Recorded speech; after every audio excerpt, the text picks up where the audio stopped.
Bueno, anticipo nuestro voto en contra de este proyecto, quizás planteando lo que son dos ejes fundamentales que van a atravesar nuestra intervención y nuestra posición.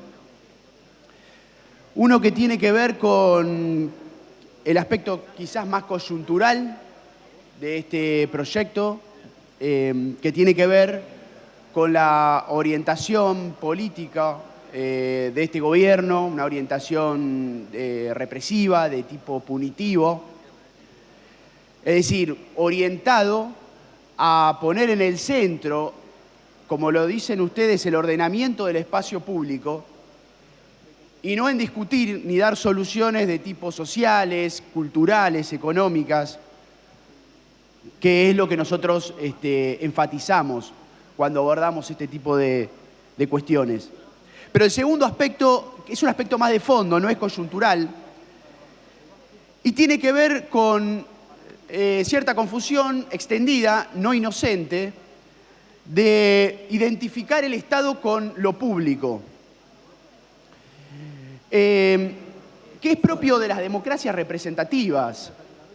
Esta idea de que la voz del Estado es la voz del pueblo. Y lo que muestra la realidad es la falsedad de esa identidad.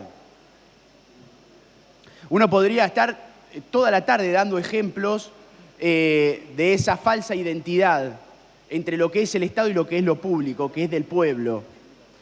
Pero solo a modo de ejemplo, uno podría decir que cuando el Estado decide crear la UNICABA, no es la voz de la comunidad educativa.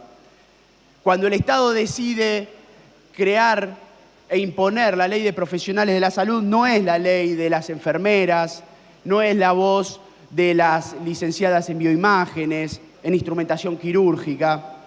Cuando el Estado impone un código urbanístico, no es la voz de la población sobre qué mirada de la ciudad tiene. Cuando el Estado impone un presupuesto con instituciones valladas, no es la voz de la población ni cuáles son sus prioridades económicas, sino es la voz del Fondo Monetario Internacional, es la voz de los grupos económicos que se benefician con las políticas de ajuste y de recesión. Se nos dirá, están confundiendo gobierno con Estado, y no confundimos gobierno con Estado. Lo que sí decimos es que hay una identidad de fondo, porque ninguna fuerza política cuestiona los mecanismos institucionales, ninguna fuerza política denuncia lo que implica que un gobierno decida a espaldas de la población.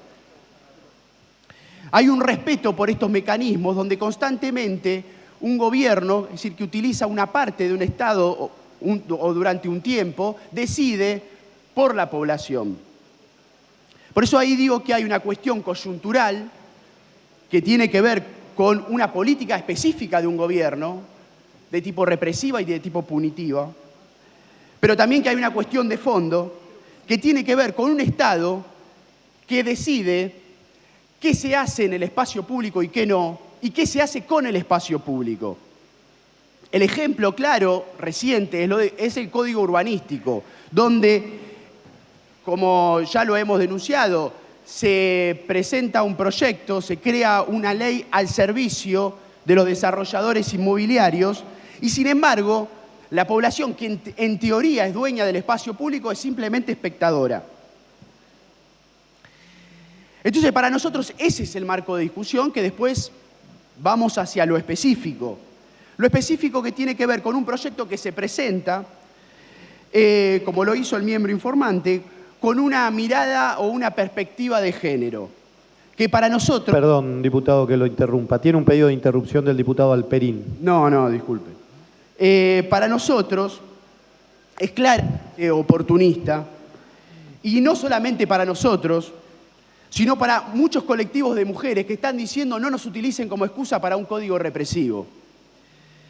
Es oportunista en boca de un gobierno que sigue desfinanciando programas en contra de la violencia machista. ¿Y qué objetivo tiene este proyecto? Bueno, como lo dice, en el ordenamiento del espacio público. Respondiendo, ¿o quién lo impone? Un gobierno. ¿A quiénes se les consulta? A nadie. ¿Quiénes se enteraron de este proyecto? Muy pocos, casi nadie. Entonces este proyecto va en sentido de prohibir, por ejemplo, cuidacoches, limpiavidrios, como acá se ha señalado. Y acá me sirvo de un ejemplo para mostrar las contradicciones de intereses. Este gobierno avanza claramente ya desde hace muchos años con una política de ajuste y recesión que genera exclusión, que genera pauperización, que genera cada vez más ajuste y explotación. Tanto que hay un nivel de pobreza del 30%, que 1 de cada 2 chicos y chicas de este país son pobres. Y sin embargo hay un sector de esa población completamente marginado y expulsado que tiene un interés, que es sobrevivir. Y hay un interés de un gobierno que dice hay que ordenar el espacio público.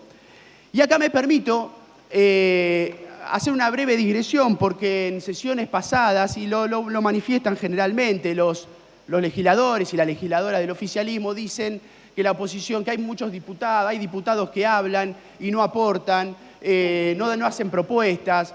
El problema es que somos la antítesis, tenemos muchas propuestas. La propuesta es de construir un proyecto alternativo de país, un proyecto alternativo al que están llevando adelante ustedes.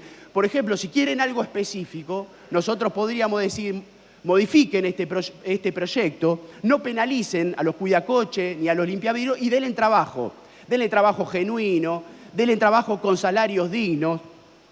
Eso sería una propuesta. No sé si después lo pueden modificar en el proyecto, pero es una propuesta específica. Pero claro, se argumenta a partir de hay que ir contra las mafias, contra la red delictiva. ¿Quién va a estar en contra de las mafias? Esas frases vacías que se siguen utilizando, ¿quién está en contra de las mafias?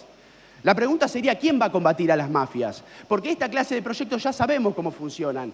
Van a ir en contra de los pibes y las pibas que están tratando de sobrevivir frente a un modelo de ajuste y de ataque a las condiciones de vida que está llevando este gobierno, pero las mafias van a seguir instaladas. ¿Por qué? Porque hay connivencia con la policía, hay connivencia con la dirigencia política. ¿Quién va a defender, quién va a ir en contra de las mafias? No sé, Angelici, por ejemplo, que tiene las mafias en el mismo club. Sin ir más lejos, hace unos días murió una chiquita en un taller clandestino, en un taller textil clandestino, que acá se votó una preocupación por la muerte, por el fallecimiento.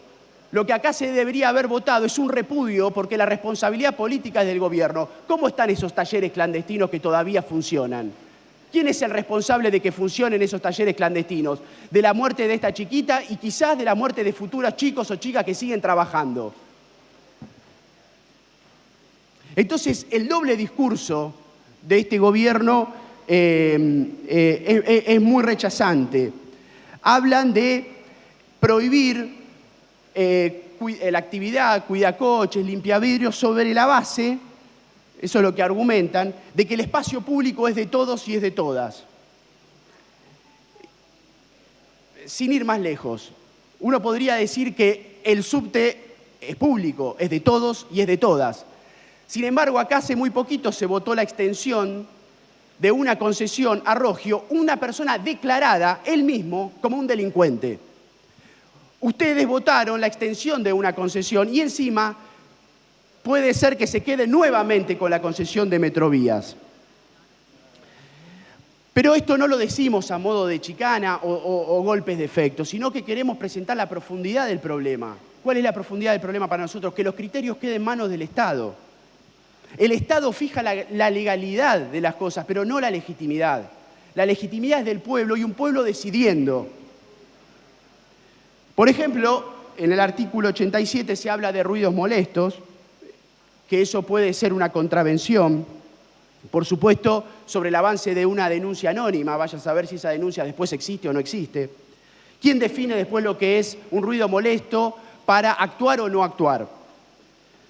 Acá se ha modificado y se ha sacado las actividades artísticas culturales a la gorra y se habla como una especie de reconocimiento. Es producto de una lucha, porque si no, no lo hubiesen sacado. Es producto de una lucha de artistas callejeros que vinieron. ¿Cuántas veces vinieron a la puerta de la legislatura peleando porque se los excluya?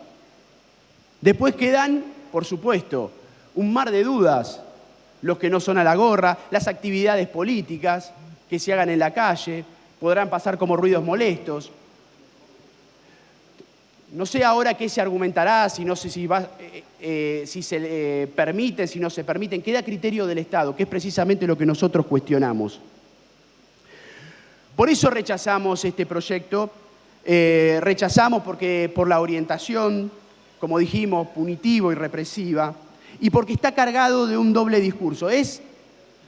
Ya no impresiona a esta altura encontrarse en los considerandos, por ejemplo, que se dice que se hace en defensa del uso y del espacio público para todos los vecinos, cuando lo vemos sistemáticamente es la lucha de los vecinos y vecinas, como los dicen ustedes, que vienen luchando y que vienen peleando contra el remate del espacio público que vienen haciendo ustedes.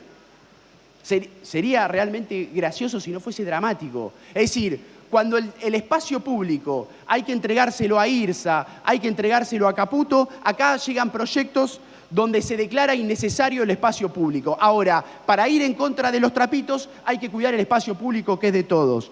Ese es el doble discurso que tiene este gobierno y que nosotros rechazamos completamente.